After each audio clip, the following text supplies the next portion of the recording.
السلام علیکم ورحمۃ اللہ وبرکاتہ۔ انتہائی محترم مکرم معززان گرامی، حضرت مکحول رحمۃ اللہ تعالی علیہ فرماتے ہیں کہ حضور علیہ الصلاۃ والسلام کے پاس ایک انتہائی ضعیف العمر بوڑھا شخص آیا کہ بڑھاپے کی وجہ سے اس کی بھویں بھی آنکھوں میں پڑی ہوئی تھی۔ آپ علیہ الصلاۃ والسلام کے پاس آ کر عرض کرنے لگا، اے اللہ کے رسول صلی اللہ علیہ وسلم، کیا کوئی ایسا شخص جس نے ہر قسم کی بدعہدی کی ہو، ہر جائز اور ناجائز خواہش کو پورا کیا ہو، یہاں تک کہ اگر اس کے گناہ پوری مخلوقات انسانیت پر تقسیم کر دیے جائیں تو سب کے سب ہلاک ہو جائے، کیا ایسے شخص کے لیے نجات کا، توبہ کا، معافی کا کوئی ذریعہ ہے؟ تو حضور علیہ الصلاۃ والسلام نے اس سے سوال کیا، کیا تم مسلمان ہو؟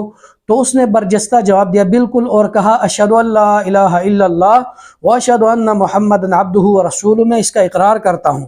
تو حضور علیہ الصلاۃ والسلام نے اس کو فرمایا، جب تک تم اس کلمے کا اقرار کرتے رہو گے، جب تک اس کلمے کو پڑھتے رہو گے تو اللہ تعالیٰ تمہاری تمام بدعہدیاں، تمام جو جائز ناجائز ہیں سب کو معاف فرمائے گا، بلکہ تمہاری برائیوں کو نیکیوں سے بدلتا رہے گا۔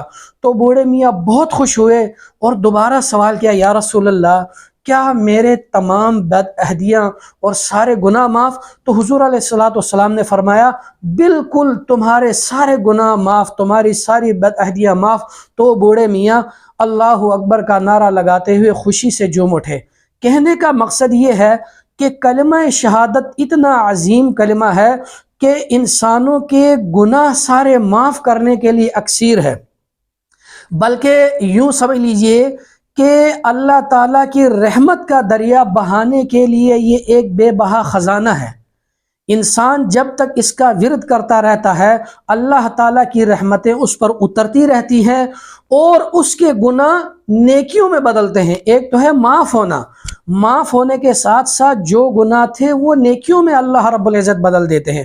اور اسی طرح صحیح مسلم کی روایت ہے، حضرت عبداللہ بن عمر بن عاص رضی اللہ تعالی عنہ ارشاد فرماتے ہیں کہ وہ کہتے ہیں، میں نے حضور علیہ الصلاۃ والسلام کو یہ ارشاد فرماتے ہوئے سنا کہ اللہ رب العزت قیامت کے دن میری امت میں سے ایک شخص کو منتخب کر کے تمام مخلوقات کے سامنے لائیں گے اور اس کے سامنے اس کے گناہوں کی 99 دفتر کھول دیں گے، اور وہ دفتر اتنے بڑے ہوں گے تا حد نگاہ تک وہ شخص یقین کر لے گا کہ میری ہلاکت اب یقینی ہے۔ تو اللہ رب العزت اس بندے سے کہیں گے، اس میں دیکھ لو کیا میرے فرشتوں نے کوئی زیادتی، ظلم، کوئی فضول بات لکھی ہو ویسے ہی جو تم نے نہ کہی ہو؟ وہ کہنے لگا، نہیں الہ العالمین، اس میں کوئی ظلم نہیں ہوا۔ تو اللہ رب العزت اس سے فرمائیں گے، کیا اس کے لیے تم نے کوئی تیاری، کوئی اس کا مداوع؟ وہ کہنے لگا، اس کے لیے کچھ بھی نہیں ہے۔ تو اللہ رب العزت کہنے لگے، بلکہ تمہاری ایک امانت ہم نے سنبھال کے رکھی ہے۔ ایک پرزہ دکھائیں گے جس میں لکھا ہوگا، اشہد ان لا الہ الا اللہ واشہد ان محمد عبدہ ورسولہ۔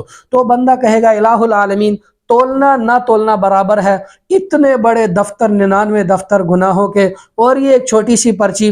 تو اللہ رب العزت کہیں گے، آج کوئی ظلم نہیں ہوگا، جاؤ اس کو تلوا لو۔ جب ترازو کے ایک پلڑے میں اس پرچی کو رکھا جائے گا تو یہ پلڑا باری ہو جائے گا۔ یعنی اللہ رب العزت کا یہ کلمہ شہادت اتنا عظیم ترین ہے کہ 99 دفتر جو گناہوں سے بھرے تھے وہ ہلکے ہو جائیں گے اور یہ شخص کو معاف کر دیا جائے گا۔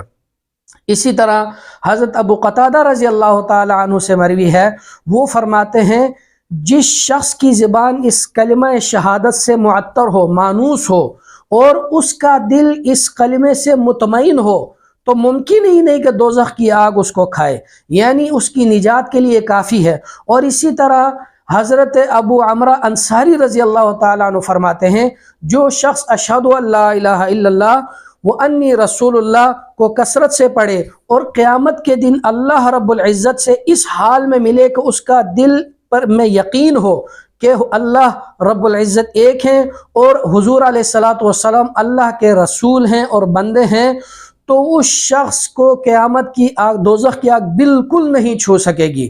تو یہ اتنی عظمتوں والا کلمہ ہے، اس کی عظمتیں اور احادیثیں بہت زیادہ ہیں، یعنی بڑی زیغم کتاب میں بھی اس کی عظمت اور اس کی احادیثوں کو سمویا نہیں جا سکتا۔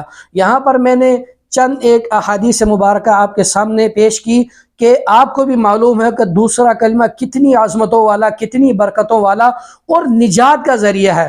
اس لیے میں تمام احباب سے گزارش کروں گا کہ اس کلمے کو کثرت سے پڑھا کریں، کثرت سے اس کا ورد کیا کریں، تاکہ اللہ بھی راضی ہو اور جو گناہ ہے وہ معاف بھی ہو اور اس کے بدلے آپ کے نامہ اعمال میں نیکیاں لکھی جائیں۔ وآخر دعوانا الحمد للہ رب العالمین۔